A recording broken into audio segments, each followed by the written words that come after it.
Part 1.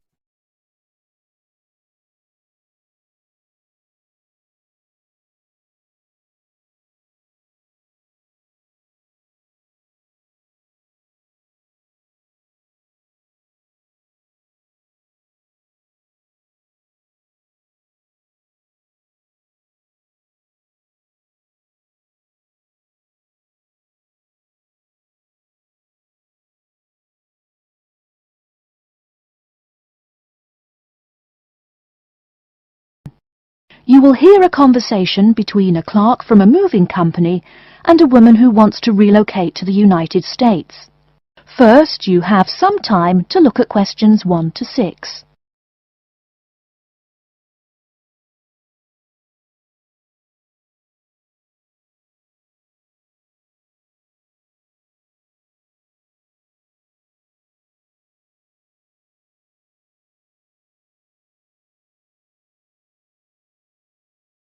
Now we shall begin. You should answer the questions as you listen, because you will not hear the recording a second time. Listen carefully and answer questions 1 to 6.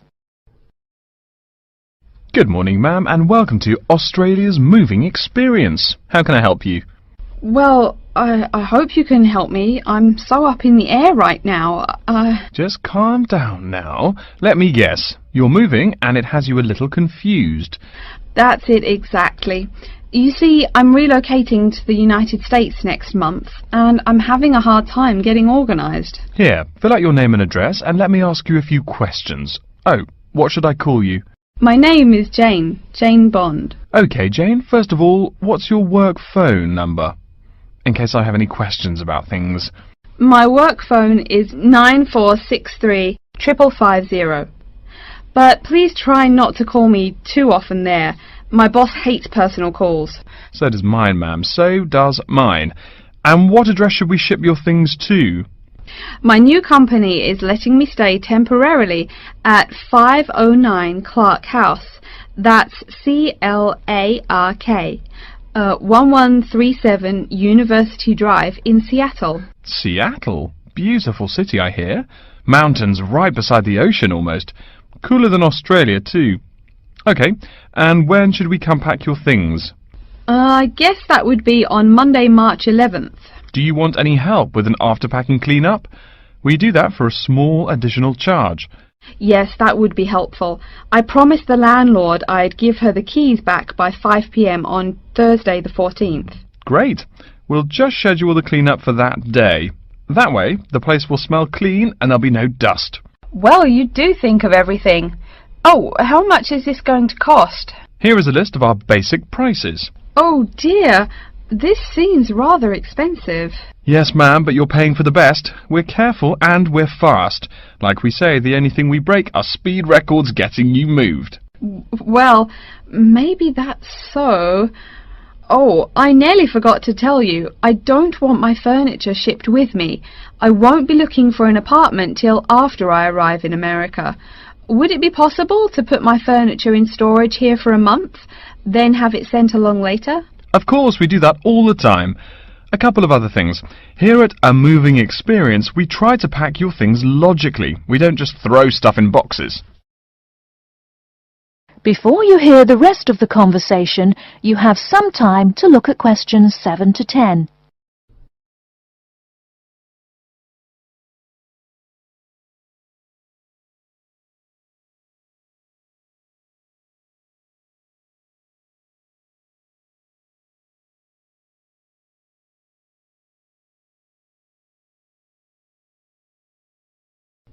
Now listen and answer questions 7 to 10. Do you have any special requests? You know, things you want packed in some special place, so you know where to find them. Like what? Oh, I don't know. Things like dishes, maybe. Not to be rude, but you look like a lady who likes to eat. Ah, yes, I need my dishes and things where I can find them quickly. Great. We'll put those dishes and cutlery in what we call the emergency pack. Can you think of anything else? I do have an antique tea kettle my great-grandmother gave my mother. I wouldn't want to lose that. So I guess you'd better put that in storage with the furniture. Grandma's tea kettle with the furniture. Got it.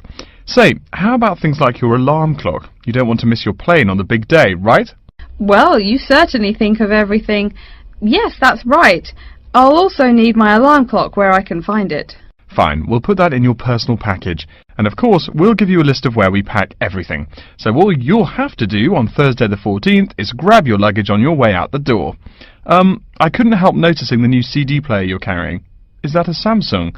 Why, yes it is. One of their best. Cost me nearly $100, it did. Do you want to take special care of it? I mean, it's brand new. Take care of it, but nothing special. You can just put it in storage with the furniture. That looks like everything we need here. I guess you're all set. That was certainly quick. Thank you, young man. This has been a most moving experience. That is the end of part 1. You now have half a minute to check your answers. Now turns to part 2. Part 2.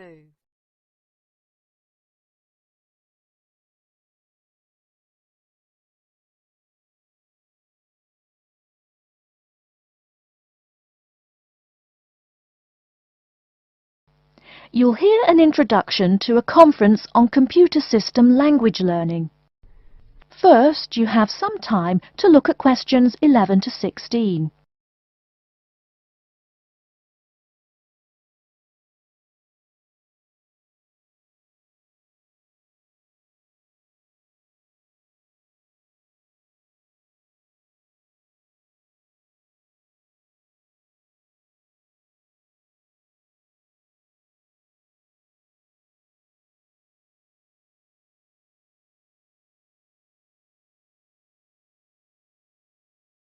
Now, listen carefully and answer questions 11 to 16.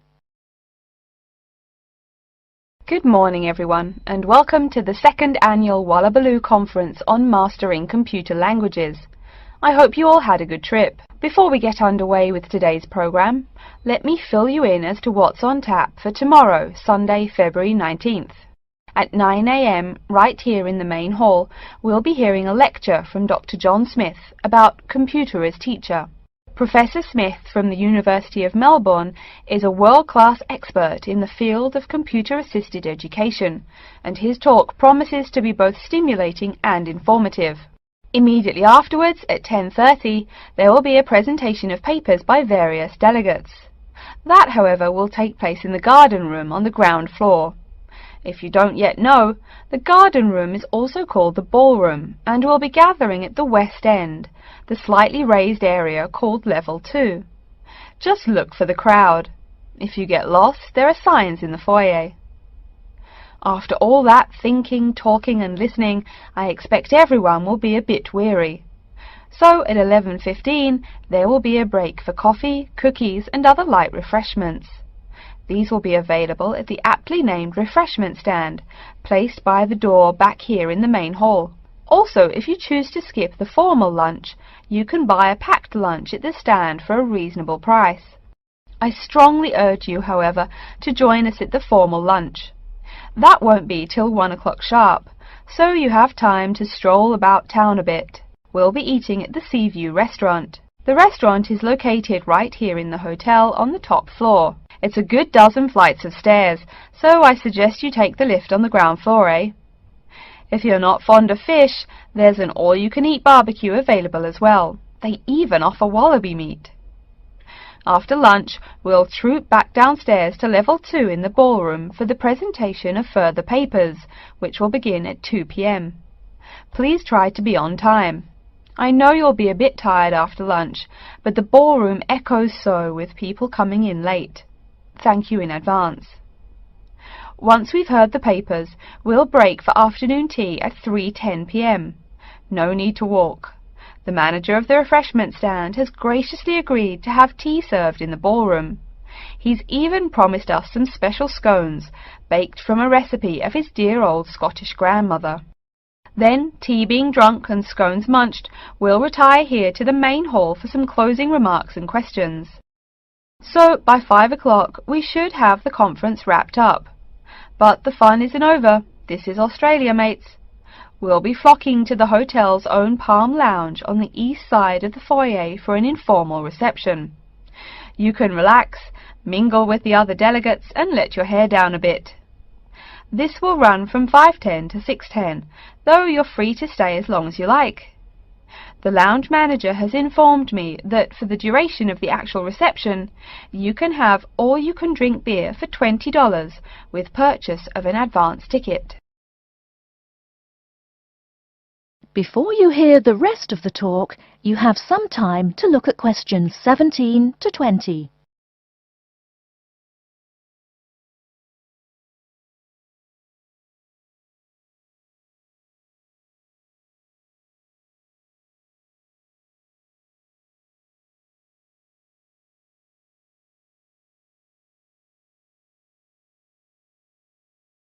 Now listen and answer questions 17 to 20. And yes, tickets can be purchased from any conference organizer or at the front desk any time between now and the start of the reception. I suggest you come by tomorrow evening to pick up the tickets, since the conference hall only holds 800 people. That way you can also get your journey planned ahead of time and be sure not to miss this truly memorable conference. If you want cocktails, however, I'm sorry, you'll have to pay for those at the regular price. Oh my goodness! Speaking of paying, I see I forgot to tell you a couple of things. The first is about lunch. The charge for the lunch will be $15 for all you delegates. If you have guests with you, the cost is $25 for the general public and $6.50 for children under the age of 10. That's $15 each, not total for everyone. Another item is about the lunch menu. I very much urge you to try the fish. I mean, look at the restaurant's name, the Sea View. As the name suggests, it is a famous seafood restaurant. The chef is a Basque from Spain, and he really gets quite put out when people ignore his fish specialities for burgers or barbecue. If fish isn't your thing, though, try the steak. He makes an exquisite filet mignon topped with blue cheese and mushrooms. Finally, if you'd like to buy a ticket, you can have both lunch and unlimited beer for $35. I should have mentioned that earlier, but I am a bit forgetful. Maybe I should avoid the beer after the conference, eh? Well, I've said my bit. Are there any questions? That is the end of part 2. You now have half a minute to check your answers.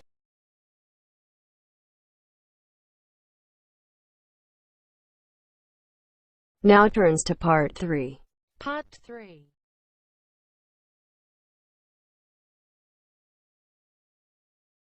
You will hear a student called Tina asking Professor Van Diezen for advice on choosing courses. First, you have some time to look at questions 21 to 26.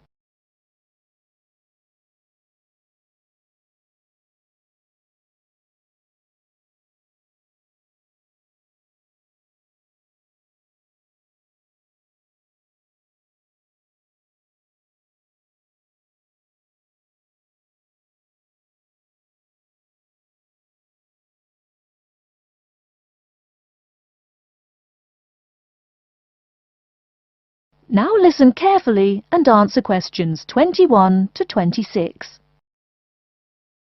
Hello, are you Professor Van Diezen? Yes, I am. And who might you be? Oh, sorry, my name is Tina. I'm a freshman here. They told me I should ask you for advice in choosing courses. Well, that's part of what I'm here for. Please come in and sit down. Now, what are your questions? I almost don't know. Everything is so confusing. Like, what is a specialized course? Oh, easy. A specialized course is one that is compulsory, meaning it's a requirement for your major and regular, so you can't place out by taking a proficiency exam. That sounds pretty strict. Then what are all these general courses? I seem to have to take so many. Nothing to be alarmed over. These are courses open to all students and not directly related to your major. The university offers these general courses to choose so that you can become more well-rounded individuals. For example, I see you're a microbiology major, So it might be a good idea to take some literature or history courses so that you can know something besides all science. You mean these courses are like for fun? That might be one way to look at it, but don't tell the literature professor such a thing. Think of a general course as the opposite of a specified course. A specified course is one that pertains directly to your major. So, can I take any microbiology course I want? Let's see. Oh, those courses used to be open to microbiology students only. The good thing is now it's open to students on a flexible schedule, so it's not only for full-time students. So the answer is yes, if you have the instructor's permission. May I ask you why you chose microbiology? Well, I also like plain old biology too. You know, full-size animals. I might even become a veterinarian. Could I take some biology classes? Well, they are open to full-time students only, which I believe is what you are. I don't know how a freshman would get along with microbiology, though. I mean, most of the students presently looking into it are from off-campus. Off-campus? Yes, you know, people who use it in their work at hospitals, laboratories, even a police detective. Why did you choose microbiology, if I may ask? I don't think you quite answered that. Well, eventually I want to be a doctor. At least my dad tells me so. If I may say so, young lady, you seem a little uncertain. Still, I think that might be a good idea for a career. Of course, if you're thinking about being either a doctor or a vet, you should take some medical science classes before you even think of applying to med school. Great! What should I take? There is one small problem. The new medical sciences building is under construction, so there are no experimental facilities available until next year. I'm afraid you'll have to wait, but don't forget to take those courses at the first opportunity. Oh, bummer. Is there any other course you'd recommend for someone like me? Well, since you seem to like animals, have you ever thought about looking into environmental science? No, I never really thought about it before. Is it worthwhile? Quite. In fact, it's the fastest growing subject on this campus. Before you hear the rest of the talk, you have some time to look at questions 27 to 30.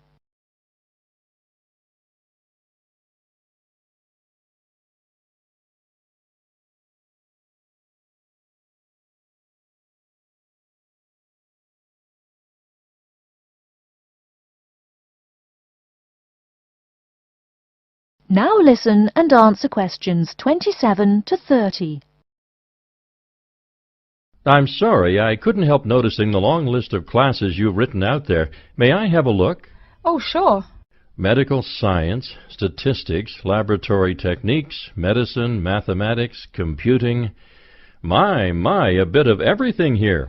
Is it too much? For your first semester, yes. What I suggest is starting out by taking the compulsory courses. Like we said before, the medical science can wait. Consider taking that in your sophomore year. I think I'd put off computing, too. I recommend to all freshmen that I talk to get the compulsory mathematics out of the way as early as possible, so take that one. It'll be one less difficult course you have to focus on when the science lab opens next year, and you have to catch up on classes like laboratory techniques. Your major also requires statistics, so you have to balance 2 math classes, and no doubt you should take that. Otherwise, get your required medicine course out of the way by taking something theory-based. Oh, of course, and your environmental science class, if you're interested. The others can wait, though I think computing is definitely a good idea, even though it's not required. I see, too, on your paper there you seem to have had high marks on the entrance exam. Yeah, I guess so. Don't be shy. Have you thought about applying for a scholarship? Do they have any? I mean, my dad is always complaining about how much money it costs him. In your department there are actually 3 full scholarships available. They cover tuition and provide $1,500 cash. $1,500 cash? Party! Please, miss, the money is intended more as a textbook allowance, not party money. If you promise to behave, I'll show you how to apply. Great, and thanks.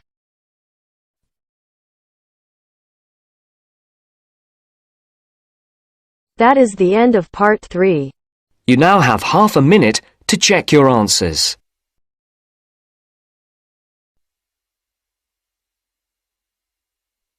Now turns to part 4.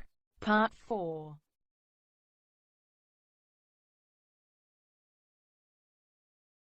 You will hear a lecture about how to choose flooring materials.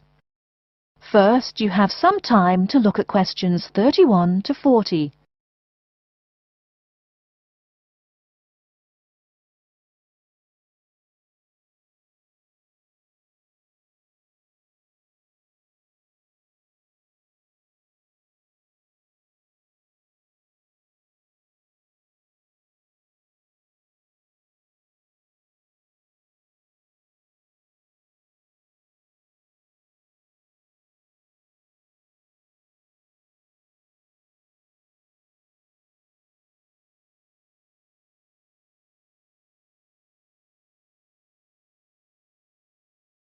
Now listen carefully and answer questions 31 to 40.